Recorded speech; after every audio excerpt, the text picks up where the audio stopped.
Hi, everybody, and welcome to Kalicube Tuesdays. This is a special edition with Felipe Bazon because Felipe is super smart. He understands what we're doing at Kalicube. He gets why it's important, but he's still in the SEO world that I feel I might have left behind. And Felipe, you're here to convince me that SEO is still the backbone of digital marketing. No pressure. Oh, thank you. Thank you. Well, I'll do my best to try and show you, Jason, that it still is very important and how we can use SEO to complement marketing strategies and not just simply think about Google, and how this can be a very powerful tool for when you are compiling your overall marketing strategies. So I hope you guys listening will get the message as well. 100%. You get the song. Quick hello, and we're good to go. Welcome to the show, Felipe Bazon, with a French accent. There you are. Well, it rhymes, yeah. It goes, and Bazon goes well with your tone. And Yep. And this is all stuff that just comes out as I sing. I've got no idea what I'm saying, but we're going to be talking about SEO. I come from the SEO world. As I said, I feel like SEO is just packaging, branding, and marketing for Google. First off the bat, do you agree with that? To a certain extent, I would say 50-50 maybe, because you still need to think a little bit about Google when you're doing SEO in terms, especially now, to be honest, with all these changes. And I'll explain why. People, here we go again, talking about algorithms, updates, and so on. But I'm going to go back to 2010. Whoa. Mm-hmm. What happened in people like from the SEO world saying he's going to talk about Google Panda. Yes, I'm going to talk about Google Panda, because that was the first update that I've noticed that Google started playing with us as SEOs. Yes. I like that. Why? Because it was the first time Google came out and said what he really wanted after an update, what we really had to do after a certain update. And Panda was focused on what? In short, content quality.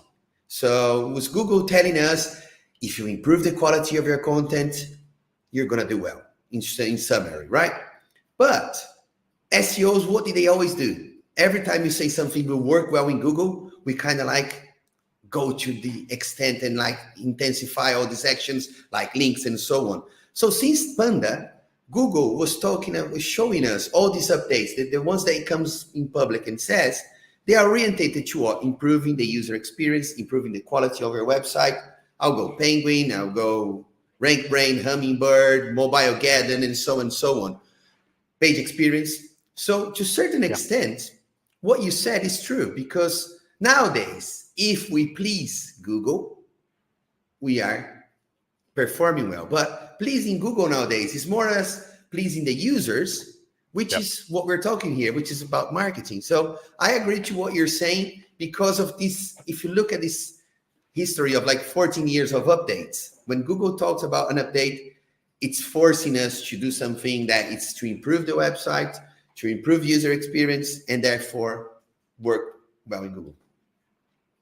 But that comes down to Google treating us like children, saying you don't understand your own audience. We're trying to please the user, and they're giving us these carrots that help us or push us towards pleasing the user, which is their ultimate game. Are they not treating us like children?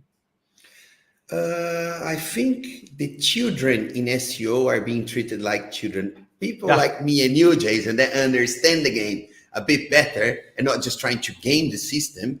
We always, at least I can talk to myself, I've always done SEO focusing on what?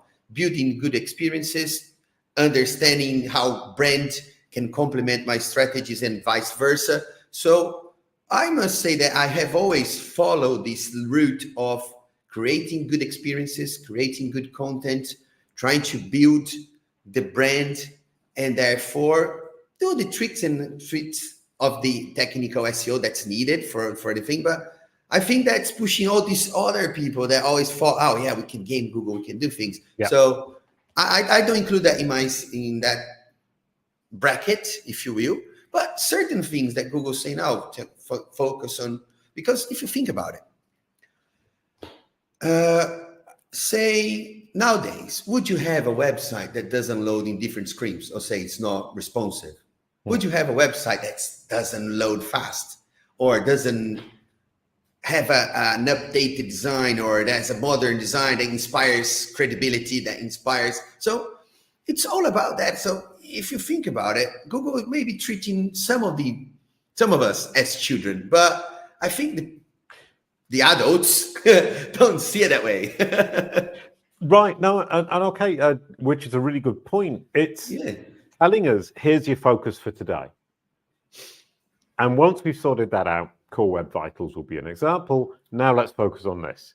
And what they're doing is giving us a guidance in terms of what we need to focus on, because Google understands what we're missing, what we're not doing. Would that be fair? Yes, I would say so. And I'm not going to say that I didn't jump in the Core Web Vitals bandwagon when it came out, but I did it because when I researched about it, the three things that the Core Web Vitals do: one, it's help your website your pages load faster with the LCP. The FID, the first input delay, it's related to interactiveness. So how long does it take if you click on a button, choose something open? You don't want that in your website to be slow. So that kind of like guided us to some things that maybe I wasn't looking into it, and I wasn't paying too much attention when I was optimizing my website, my clients' websites. That kind of like shed some light into it.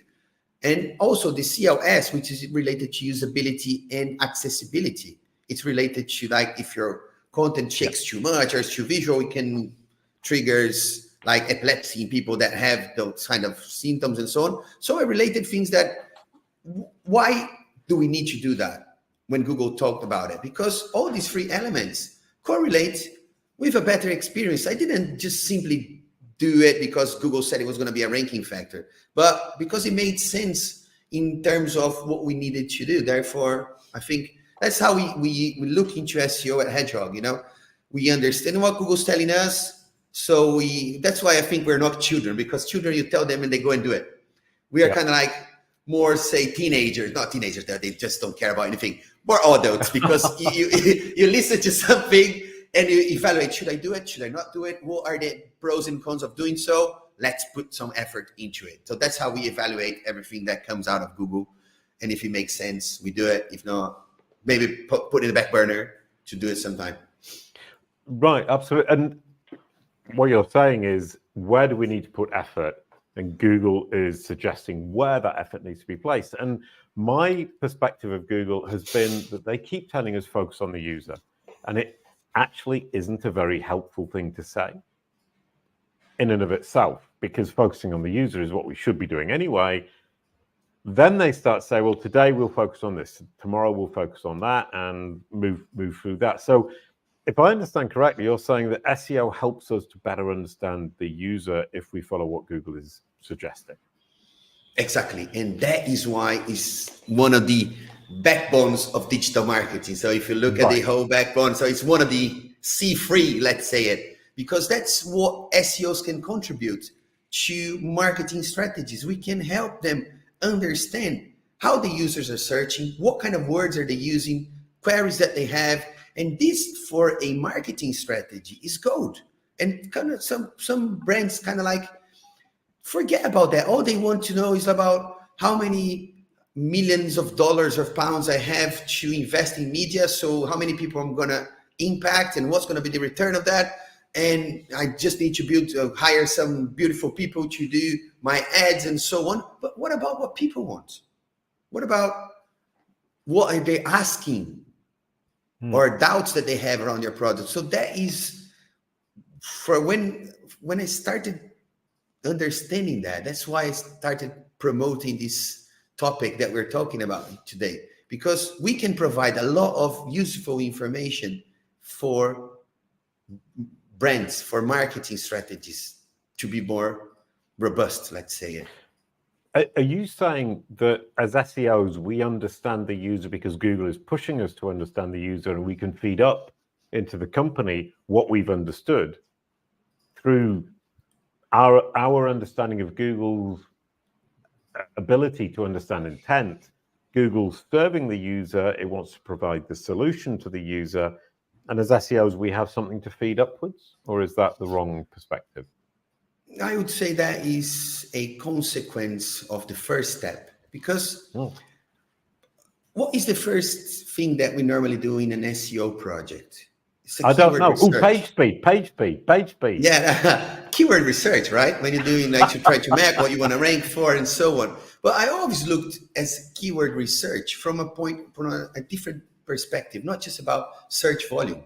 Because if you think about it, every time we go into Google, we're telling an intent. We're saying what we want, right?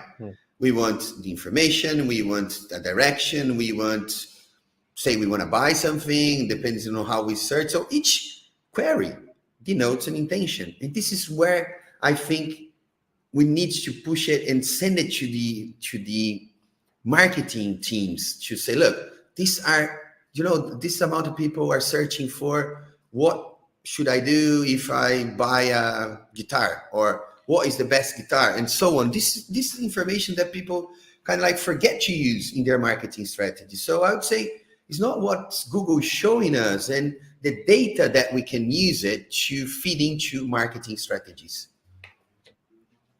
Are you suggesting that marketers think they understand but don't necessarily understand, and that Google can give us insights that will help them? I'm saying that marketeers, they forget to use that information. They understand a lot. They study about the brand. They do researches about the target audience, their ideal client profile, and so on. But I must say, I've participated in many global marketing strategies. I've seen many marketing strategies from our clients, like multinational companies and so on, but none of them brings information about what people are searching for. It's very rare when you see something like that in a big global marketing strategy of, say, we're going to launch a new product. What are people searching for? What this product serves? What people are searching for that kind of thing? What are we addressing that? Are we investing in content that will address doubts that people might have when they ask a search engine for it or whatever? And I rarely see that. I haven't seen it, to be honest. So that's why I'm saying marketeers understand what the audience wants or the target audience wants, but they forget to use this backbone of information that could make their campaigns even more attractive or robust, if so. Right. And so what you're saying is that Google and the SEO approach gives immense insights that companies are missing. Exactly. Yes. So I can use Google's appreciation of me to understand what I'm doing right, what I'm doing wrong, what I'm educating my audience about, what I'm not educating them about. Yes, you should do that, because I think the first thing that you need to do, and it's what everybody does when they start to know your brand, is do a search for your brand name, right? Yeah. And what it shows there, it's kind of like a feedback on what Google's seen about your brand, right? It's like Google telling you, because everybody thinks, and you know better than me on that topic, when you talk about branded SEO, people say, don't bother me with that, because I already rank first for my brand name. And that is just the little tip of the iceberg when we're talking about what Google is understanding about your brand, what people are saying about your brand. And it's free, isn't it? It's there. You don't have to pay millions of dollars for this research that will tell you how many people know your brand, if it's top of mind or not. You can start with that. There's loads of information there that can help you understand what Google understands of your brand, therefore what people are seeing, and that starts to shape up your strategy. Right. Okay. So now you're saying SEO is the backbone of digital marketing, i.e. it feeds into all of the different aspects of digital marketing. Can you explain that? Yes. Okay. Let's start with brand. Yeah. How can SEO influence your brand or help? I don't know. Tell me. Build your brand. Yeah, I'm going to tell you. Build your brand, right? We just said about up here for I'm ranking first for my brand name. Okay, that's one thing. But Have you ever thought about it? How many people are searching for your brand? We can deliver that. Okay, the basic search volume. But say you did a campaign and you want to measure the impact of that campaign, how much brand lift or brand awareness that generated. Why not compare when the search volume prior to your campaign and after your campaign, and you see how much that influence, how many people search for it? Because for me, for a successful campaign, for a campaign to be successful, people need to try to search for your name or inspire people to interact with your brand. And you can measure that with SEO. So SEO can help you measure the effectiveness of a brand campaign, can help you better tailor a brand campaign in terms of what can we do to build more awareness. For instance, say enter with a content strategy that will impact people around certain topics that correlate to our brand.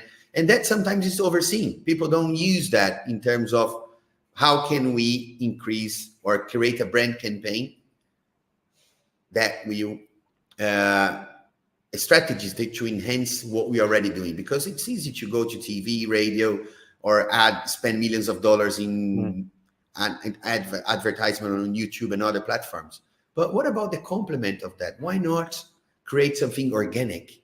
And that's where SEO comes into play, not just with content, but with a possible PR campaign related to building links as well. So branding is there. Performance, well, there's loads of way we can talk about it in terms of if you invest $1 million in Google Ads, why not invest a parcel of that into SEO and gain more landscape on your SERPs, let's say it, in terms of being in the ads and being on SEO. So performance, it also helps. So I would say in those brand and performance, which are the main parts of marketing nowadays, that's where we can complement and being the backbone in terms of being the supportive or not just relying too much on ads or media to have your performance. So in what I'm trying to say is that's where the backbone is, you know.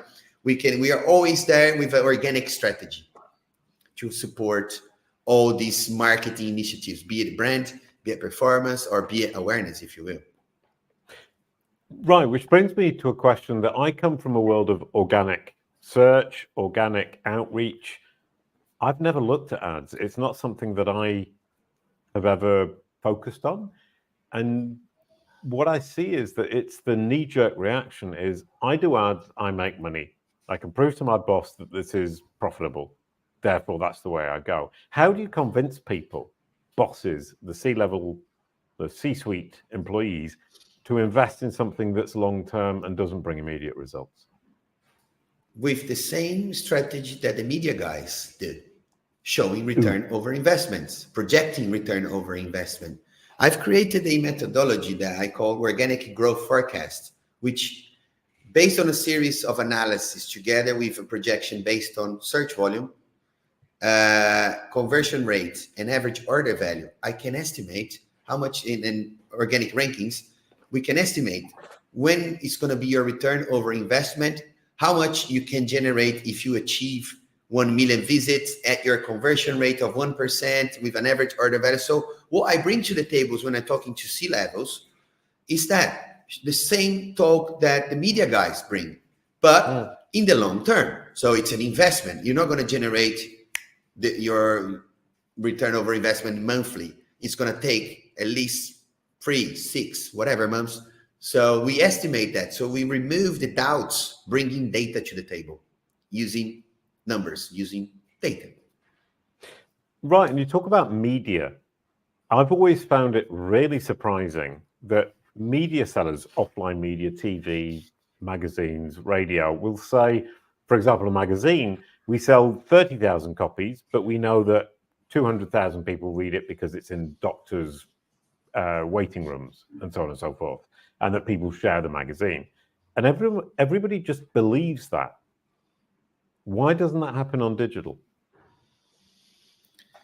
I think it's because we're still not selling it right. You know, right. I think we need to bring more. It's these guys, they sold this idea because they're very good salespeople, right? Marketeers have always been Yeah. good at that. So they're actually but really good marketers, and we're making a huge mistake.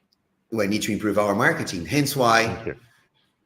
yeah, we overall need to sell it better, because it's clear, Jason. If you just touch a point, this is very, very interesting. The traditional marketeers or media guys, they do that. Just advertising my magazine and you're going to sell more, and you're going to reach 1 million people, or if you go to TV, radio, and so on.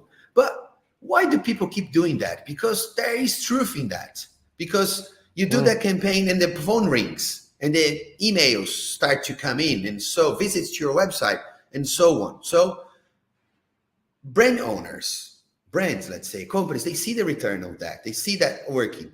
We just need to show better the results that we generate with our efforts. Because if SEOs are still showing like, we achieved, if you look into LinkedIn, for instance, what the SEOs report on is like, we achieved 100% growth in top 3 rankings. I apply my analysis called SFW. So fucking what? No, that was a rude word. Thank you. Sorry. Beep. No, the thing is, in real life, I swear all the time. And as soon as I'm on air, I think, I can't swear. But in fact, yeah, so fucking what? I'm sorry. I just swore.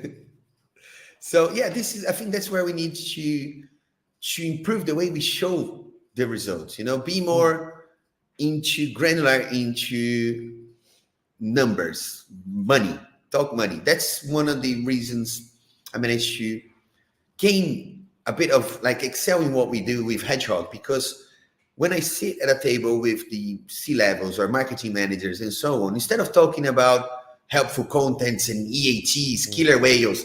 Killer whales. Remember the other day I was able to talk? I've been practicing that many times over.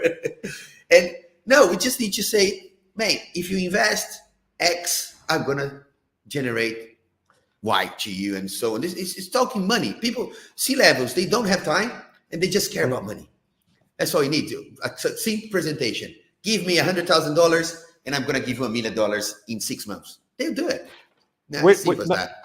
No, 100%. And it makes me realize when I was in Orlando last week, a couple of weeks ago, and I realized that I talk a lot about why, i.e. killer whale, helpful content, so on and so forth. What I don't talk about is how much money you're going to make out of this. And if I can change that approach from SEO in my mind to digital marketer to actually business person, how can we make money from digital marketing and SEO? And it doesn't matter whether SEO comes first and digital marketing second, or digital marketing first and SEO second. So our debate here is redundant. It's whatever we do, whether we follow Philippe's approach or Jason's approach, how do we make money? Exactly. Because in the end of the day, and I think that's our advantage, and we're still not gaining that advantage towards the traditional, say, media guys that we were talking about here, because we can show. I need to, people that are listening to your podcast, they already know that, but we can show the results. We have a better granularity in terms of how many people visit your website, how many people bought. But Google Analytics doesn't really show because people tend to not buy. And so, but at least you can show something instead of like, the ads were on TV, the phone rang, and why? So it's we have data to back what we're talking about, and we still struggle with getting more money out of these guys. But isn't part of the problem, because we have the data, we get obsessed by the data, and we forget the bigger picture? And if I'm an advertising, media advertising person, I say, spend $1 million, get you out there. Let's see how many sales you make at the end of this campaign of a month or whatever. And in SEO or in digital marketing, I will say, I can measure every single touch point. And I try to assimilate that. Everyone gets confused. And the question at the end of the day is, did we make more money from spending $1 million or not? Well, in my opinion, that just adds more value to what we're doing, because we show each different touch point, we show each channel which is performing better. We can even tell them what ads are performing better than the other. And then improve upon it. So I still think it's a question of like who's in the top spots, or like saying that in the top chairs, in the C levels, they're still very reluctant into, oh, this is still too digital for me, and I'm still used to this always worked, so let's keep doing that. But I think that's changing, Jason, to be honest, and hence why I'm trying to promote this topic. The SEO is the backbone of digital marketing, because around 2014, 15, I've noticed that things started shifting in terms of who we were talking to when we were selling SEO. Up until then, a lot of the demands came through the IT department. Oh, we need SEO. Ooh. So the IT department would call us and say, oh, we need to improve the website because we need to show up in Google, blah, blah, blah. And we're talking technical. But the minute I saw myself sitting, we're talking with the technical guys, I had a pitch. But in that pitch, when things start shifting, I was sitting at a table in a room with marketing managers, CMOs. I started noticing that people were going like, I was talking about H1s and blah, blah, blah. This is not working, so I need to shift. And at the time, I had the pleasure. I was working in another agency before Hedgehog. When I left Hedgehog and I came back, long story, I can tell you guys later, that one. I was working in a big agency in Brazil, and they had a paid advertisement department. And I was noticing that these guys were getting all the big accounts. And I think, why are they getting that? So I started to I came closer to the manager of the area, was manager of SEO at the time. I said, what you guys are doing? Let me see what kind of pitch that you do, the presentation and so on. And it was all orientated about money. So I said, I need to shift my conversation, because if I'm sitting down with the same guys that these guys are sitting down, I need to show the same level of information that attracts these guys. So I noticed people they was not sleeping at the meetings anymore, because I was talking money, because I was talking to the managers, to the people that call the shots. So switching, when I understood that, that's when I started to gain more insights into, this is what I need to push it. This is what I need to show. This is what will help me sell SEO. And that, since then, I hardly talk with technical departments anymore. So I had to adapt myself, and that's what I think people should keep doing it, to gain more. It's not just about, I'm going to build you 10 links and I'm going to write 10 articles and we're going to optimize 5 pages. No. Let me do that. I'm going to generate a return over investment of 10-1. That's what that's to a certain extent what you need to talk. And that's where you gain the exposures, you get the bigger budgets, you get a spot in the C-level room. That's how. And that is key for me. And that's, now we can wrap this up, is the key of what you've been saying is that because we've both been in the SEO industry for so long, we still have that technical aspect, and we want to explain the how, we want to explain the technical aspect. But at the end of the day, we're talking now as the backbone of digital marketing to the C-suite, and we're talking money, because that's what matters to the C-suite. Exactly. That's the language. So SEO's out there. SEO is the backbone, but you need to show why it's the backbone. You need to show that it generates a revenue. It's not just that. The exponential growth of that revenue that you generate, it doesn't necessarily correlate to more investment. This is the key to it. This is one of the phrases that I love using it, Jason.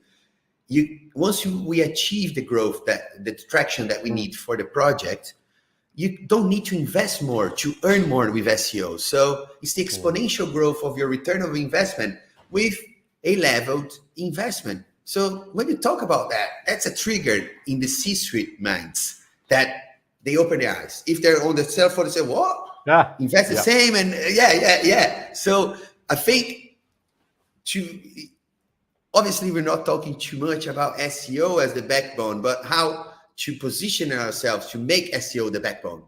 And that is why learning how to talk with the right people, with the right wording, and with the right topics. Don't talk about killer whales with the C-suite level or EEAT. Oh, by the time you get to the T, They just like, or they left the room. So let's talk about, look, if you invest X, you get Y in the end. And once we achieve that traction, you don't need to invest more to earn more. We just continue doing what we're doing. We're happy with that investment, and we're going to generate more for it. You get in those guys. So it's all about how we pitch the information to the C-suite. Which is absolutely perfect. Thank you so much, Philippe. That was brilliant. I love the conversation. SEO is the backbone of digital marketing. I also think digital marketing is the key to your business, and SEO is simply packaging your digital marketing, your branding, and your digital marketing for Google. Wow. That was a delightful conversation. I loved it. And you get the outro song. A quick goodbye to end the show. Thank you, Philippe, and thank you, everyone. Nice one. Thank you. See you later, man. Thank you, guys. Thank you, Jason.